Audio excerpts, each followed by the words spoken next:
Efa voafeny malagasy ankehitriny ny teknolojia fanatanterahana visioconférence ka azo ampiasaina amin'ny sehatra sy dinika ary fifampararahana rehetra.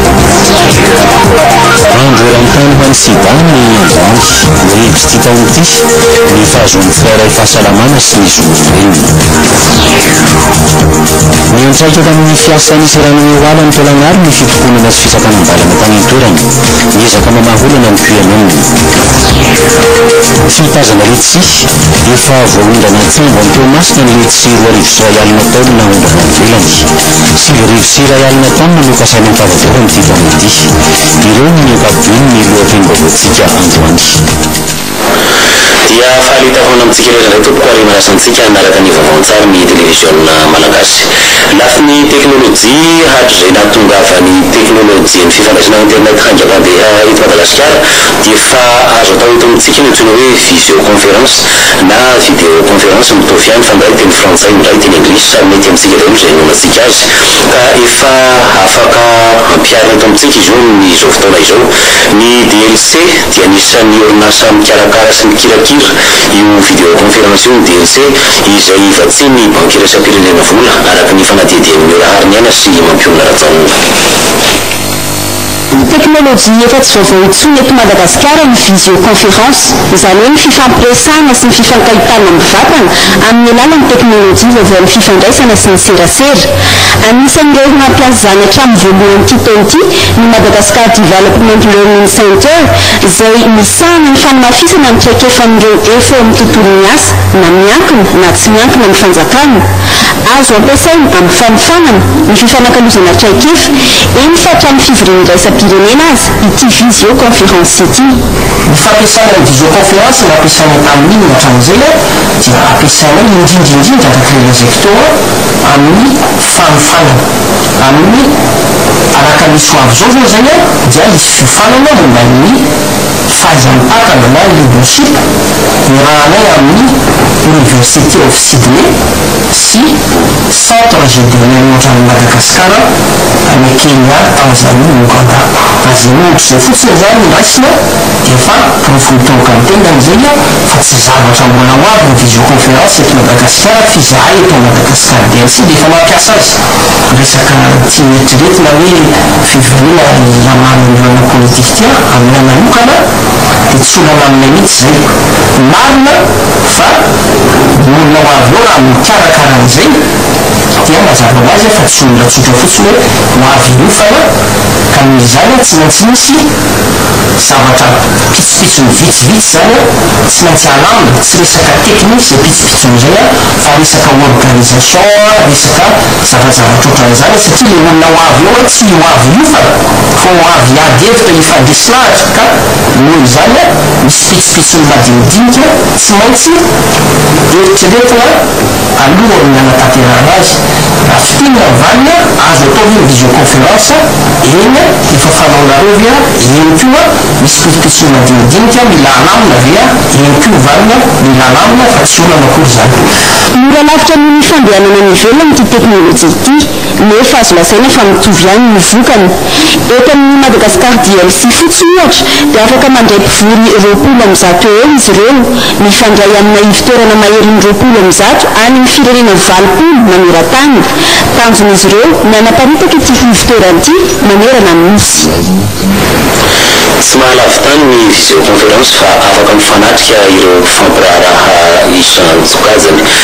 Tsy ny DLC ireny no manao azy io fa efa mikatroka io visioconférence na vidéoconférence io ny Move sy ny Telma. Mbola fanadihadiana iarahana amin'ny ekipan'ny televiziona malagasy. Azo atao tsara mihitsy ny visioconférence amin'izao.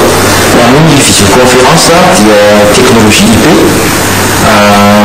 afaka mifandray amin'ny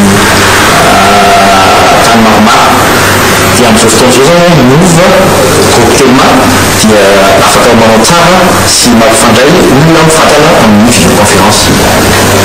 Ino moa atao hoe visioconférence? Visioconférence zany dia mifandray mivantana zany le olona sady mifampiresaka amin'ny alalan'ny teknôlôjia miaraka amina caméra miaraka amina décodeur sy connexion internet. Manana ohatran'ny semafisana an'izay dia manana mety manana an'izay re nareo dasitody atao fotoana retako le zay ie tena manana mety manana mihitsy zay mova zany satria efa mitanareo eto zao efa misy toerana natokana anaovana videoconférence mihitsy dia manao nafy mifepetraka akina ny alohan'ny anatanterahana azy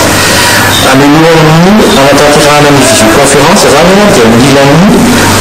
adresse téléphone adresse IP ny correspondant izany hoe mba ahafahan'ny olona mifandray zany dia mila avy daholo ny paramètre rehetra ohatran'ny hoe amfiry videoconférence satria programme na videoconférence amfiry filiny numéro téléphone tsona dia filiny email adresse IP ampiasaina zany hoe tsisy olana zany raha no an'izay tsy misy olana mihitsy fa tonga dia afaka mandeha ny videoconférence ty zao akarena papa misy amin'le Paris sy Antananarivo zany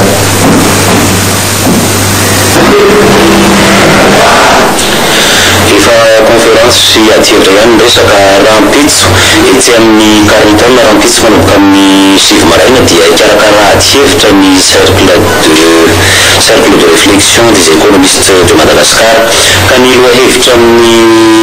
valandresaka rahampitso dia ny fifehezana ny fitantanana ireo harena nataonanahary eto Madagasikara fa amin'ny lafiny fahasalamana ny androany no andro an-tany ho an'ny sida mankalaza izany isika eto Madagasikara ary no hevitra ity tamin'ity dia ny hoe ny tsirairay sy ny zo hahazo fahasalamana ny mahajaka kosa ny fankalazana amin'ny fomba ofisialy amin'ny 12 Desambra ho avy ireo Jean-Baptiste Radonavao sy Fitosoa Maservelo maneran-tany dia tombana ho telo amby telopolo faingo efatra tapitrisa misy olona miaina miaraka amin'ny tsimikaretina VIH ka roa tapitrisa dia maty no naretina mifandray amin'ny sida roa faingo fito tapitrisa kosa no voatily tamin'ny taona 2020 na izany aza misy fianany 10 isan-jato ny isan'ny maty ny tsimikaretina VIH tao anatin'ny 5 taona anisany antony ny zahoana izany fiatsarana zany ny fahazahoan'ireo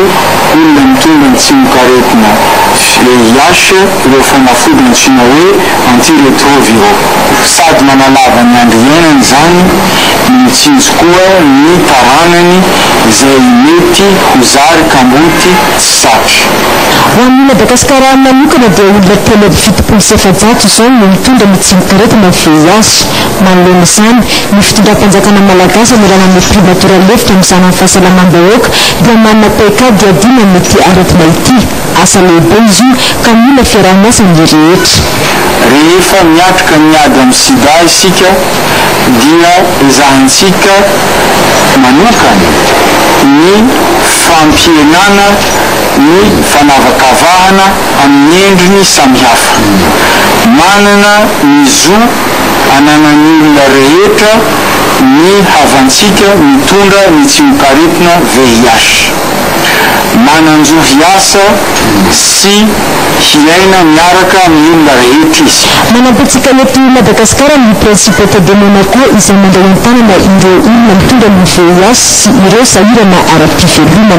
tokana mikendren'ny primatura lefitra mizana ny fahasalamam-bahoaka sy ny komity pirenena mizana ny ady amin'ny sida eto Madagasikara dia ny halakahana ny fianaky ny valanaretina sida miara-mandray an-tanana ny rehetra ny rarina manokana dia mba hiloabava ny olona mitondra ny tsimikaretina sida VIH ka hanambara fa miaina tsy amin'ny ayahy izy miaina feno mizo maholona afaka mitsabotena tsara zany hoe mila mitsaina tokoa miavaka ny fanamarena fankalazana eto Madagasikara ity taona ity